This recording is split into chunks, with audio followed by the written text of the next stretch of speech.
আল্লাহ রাসূল সাল্লাল্লাহু আলাইহি ওয়াসাল্লাম বলেছেন, যদি কোনো মুসলমান কোনো অমুসলমান পরে যদি জুলুম করে, আখিরাতে আদালতে আমি অমুসলমানদের পক্ষ হয়ে মুসলমানের বিরুদ্ধে আমি মামলা দায়ের করব।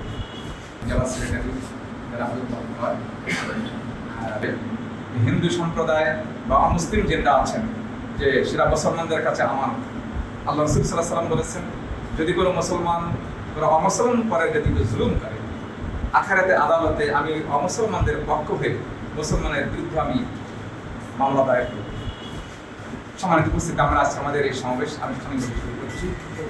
শুরুতেই পবিত্র গীতা থেকে পাঠ করছেন আমাদের সকলেরই পরিচিত মুখ, যারা পরেশ কান্তি সাজা।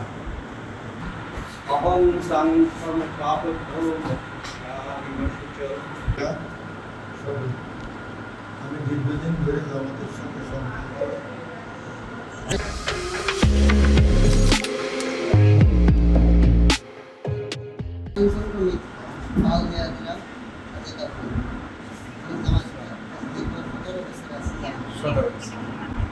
প্রণয় কুমার বিশ্বাস, পেশায় ব্যবসায়ী। আমি দীর্ঘদিন ধরে জামাতের সঙ্গে আছি। বিশ্বাস কেমন আছেন? আমি আজ 6 বছর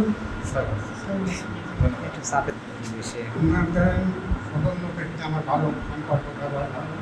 হঠাৎ করে কিছুদিন আগে এরা সবাই আমাদের পাশাপাশি দাদা আমরা হাতে হাত মিলে আমরা একসঙ্গে কন্ট্যাক্ট করি। সেদিন একটা আমার মনটা খুব ভালো হয়ে গেল। আমরা সবাই মিলে গ্রামে ঐক্যবদ্ধ কাজ করছি।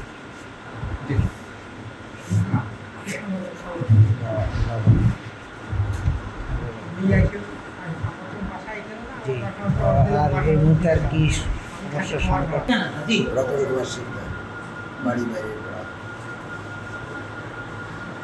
নাম উজ্জ্বল বিশ্বাস, বাড়ি বিনন্দপুর।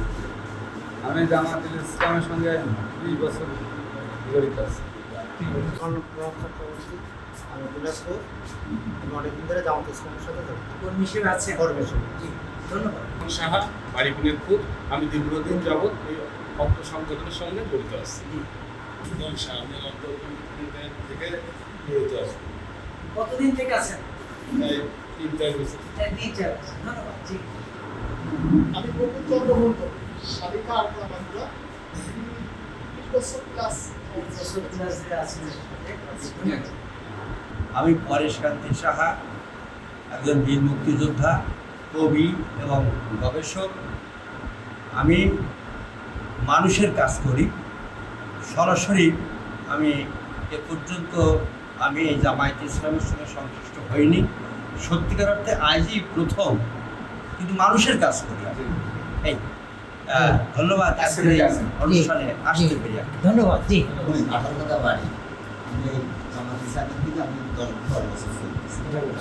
এদেশের বিশ্ববার্ষিক সবচেয়ে প্রিয় মানুষ, নোবেল প্রাইজ বিজয়ী ডক্টর ইউনূস সাহেবের নেতৃত্বে যে মার্চ ফর জাস্টিস প্রতিষ্ঠার জন্য যে সরকার কায়েম হয়েছে, জামাত ইসলাম সেই জাস্টিস প্রতিষ্ঠা করতে চাই, প্রত্যেকের অধিকার প্রতিষ্ঠা করতে চাই, ইনসাফ প্রতিষ্ঠা করতে চাই, সকলের সকল মর্যাদা দিয়ে আমরা সমানভাবে কাজ করতে চাই। এজন্য আজকে আমরা এখন বুক ফুলিয়ে দৃঢ়তার সাথে বলতে পারি, আপনাদের নিরাপত্তা নিশ্চয়তা জামাত ইসলামী দিচ্ছে। আপনাদের দান এবং মালের জন্য যদি প্রয়োজনে জামাত ইসলামী কর্মীদের জীবন দেওয়া লাগে, রক্ত দেওয়া লাগে, অর্থ খরচ করা লাগে, সব কিছু খরচ করার জন্য জামাত ইসলামী নেতা কর্মীরা আপনাদের পাশে থেকে ভূমিকা রাখবে ইনশাআল্লাহ। আপনাদের মাধ্যমে আজকের এই আমার মুসলিম কর্মীদের মাধ্যমে, আমার 1500 সহযোগী মুসলিম সহযোগীদের মাধ্যমে গোটা হিন্দু ভাই বোনদের কাছে আমি এই মেসেজটি আমি পৌঁছে দিতে চাই।